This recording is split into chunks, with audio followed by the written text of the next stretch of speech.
Good morning, students. In today's class, we are studying about the impact of government policy changes on the business and industry, which means when one particular government policy changes, what will be the impact, or the effect on the business and industry. So in the previous class, we have studied regarding the demonetization. So demonetization is also one type of government policy and which had an impact on various business and industry. And before that, we studied about economic environment in India, which had the implementation of the new industrial policy 1991, which included liberalization, privatization, and globalization. So these are the various government policies. So these are the various government, what you can tell, government amendments or act through which what will be the effect on the business and industry. So in today's class, we are studying this topic, and students, this will be the last topic from your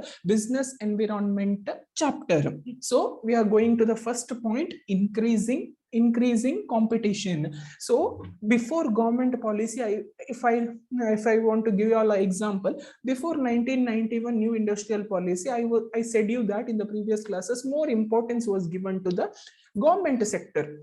But after 1991 industry, more importance was given. 1991 industrial policy, most of the importance was given to your private sector. So what happened? So for example, there was one soap industry which was running by the public sector, that is run by the government. So before 1991, it was given importance only for that particular industry. That importance was given public sector, because no private industries were coming outside, because there was huge rules and restrictions, and government was promoting only public sector. Private ಗೆ support ಮಾಡ್ತಿರ್ಲಿಲ್ಲ.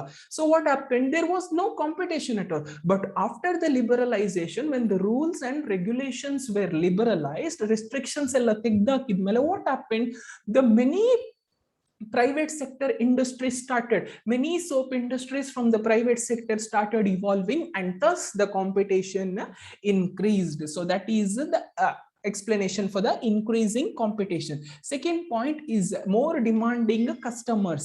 So when you all can see always the quality of the public sector companies and the quality of the private sector companies, so that usually the customer demand the quality. When the liberalization is done, privatization is done, globalization is done, we deal not only with Indian goods, but also we deal with foreign goods. In globalization, we do the import and export, and we participate in the international trade. So that is why what happens, when international goods come, the Indian goods usually will lose its value. So what happened? The customers demand started increasing and increasing day by day. The customers in wants and needs were increased regarding the quality of goods and services. Before, initially, what happened? The government sector was only supported, and what quality they used to give, and people used to adjust for that. People ಅದಕ್ಕೆ adjust ಮಾಡ್ತಿದ್ರು. But once the LPG, that is liberalization, privatization, and globalization was implemented, as many foreign companies and MNCs came into the function in Indian market, people started the need for the better quality and better superior quality of goods and services. Rapidly changing technological environment. So before industry, when there was no competition, they used to need not rapidly change for the technology. ಅಂದ್ರೆ ಒಂದು technology ಇದ್ರೆ ಆ technology ಅಂತ change ಮಾಡ್ಬೇಕಾಗಿರ್ತಿರ್ಲಿಲ್ಲ, because there was no competition, ಅಲ್ಲಿ demand ಇರ್ತಿರ್ಲಿಲ್ಲ. It was stable because there is only one company. If it is upgraded to the new technology, or if it is not upgraded to the technology, people used to take the goods from that particular company, and only that company used to have a business before 1991. But after 1991, what happened? Many companies came, and many modern companies came, and there was lots of technological changes in the environment. So this rapidly changing technological environment creates the challenge before small firms. When these technological changes happened, the big companies which have formed, they could do it very easily. But the smaller firms who are not who are not investing that much, who are not capable of investing that much amount into that particular business, are not capable of getting these changes in the not capable of getting these changes or adopting these changes as and when required. So the smaller firms fail there, but the larger firms could cope up with it and grow still more. Then next point comes for the necessity of change. So as I said, after the introduction of liberalization, privatization and globalization, what changes were taken place? Was the business like before? The business was not like before. Before it was public sector supported, then it became private sector supported. So there was a huge change and there was a drastic change in the business and the industry. So whenever a government policy is implemented, there will be a huge drastic change from the business. Similarly, I have said when the demonetization was implemented, there was drastic change, especially in the real estate price. There was a huge change. The real estate price were going on increasing day by day, but when the demonetization, one government policy was implemented, the prices of particular real estate started falling down. So what happened? So this was one such change which happened after the implementation of government policies. Next is need for human resources. Need for human resources. Why the developing need of human resources? Before, initially, what happened when it was the public sector companies, there was no lots of technological changes, there was no lots of research and development. So that time, particular employment, those employees are there what about 10 years before. After 10 years also, same employees and same number of employees were required in the particular company or a particular industry. But once the privatization happened, what happened? It is coping up with the competitors. It should adopt the changes. It should do the technological changes. So what happened? There is a huge need of human resources. Human resources ಇಲ್ಲದೆ ಇದ್ರೆ ಈ companies ಗಳಲ್ಲಿ ಕೆಲಸ ಆಗುದಿಲ್ಲ. ಬರೇ normal human resources ತಾಕ, ordinary human resources ತಾಕ, no, they need some extraordinary human resources who have enough skills and abilities to face the competitors and work for the particular company. Next is market orientation. What do you mean by market orientation?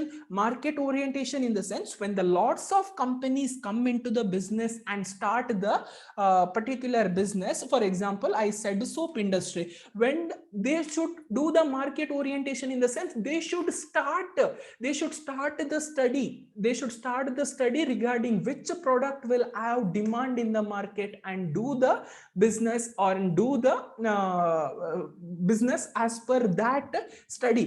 Initially, what is to happen? There was one company and whatever product they bring out, the people had to take because people had no choice. People get choice at the customers. Whatever the product that one company gives, the people had to take. At the max, 2 or 3 companies in all over India were there. But after LPG, what happened? There were n number of companies doing one particular business. So during that time, what happened? Companies had to do the market orientation, market and study ಮಾಡಬೇಕಿತ್ತು. After doing the study of the market, what result they are getting, based on that they should do their business and they should perform their business. So this was market orientation. And last point is loss of budgetary support to public sector. So after the implementation of new industrial policy or new economic policy of 1991, the public sector support of the government was reduced and the private sector and new schemes were given to the private sector. Therefore, what happened? ಈ public sector companies ಗಳಿಗೆ ಇಷ್ಟು ತನಕ ಅವರು ಏನು ಕೆಲಸ ಮಾಡದೇ ಇದ್ರು ಅವರಿಗೆ ಗವರ್ಮೆಂಟ್ ಸಪೋರ್ಟ್ ಅಂತ ಇರ್ತಿತ್ತು. But after this, what happened? They stopped giving the government support for these public sector companies, and at last, what happened?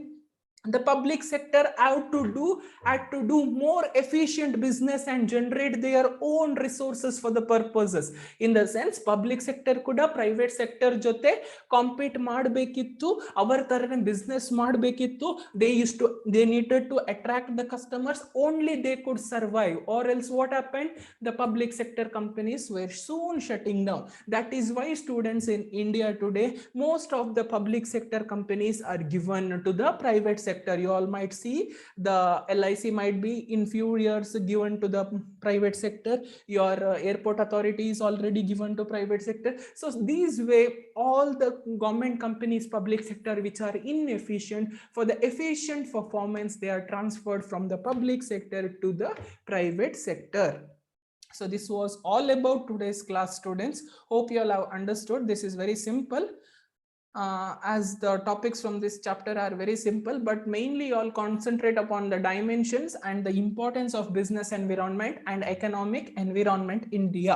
So these three are very important topics from this chapter, and usually they will ask these questions only. There is no 8 marks question, there is 4 marks, there is 2 marks and 1 marks question. And please be thorough with that chart for your practical oriented question, because that is the question which is usually asked for the examination, repetitively asked for the examination. So with this, students, I would like to stop my class.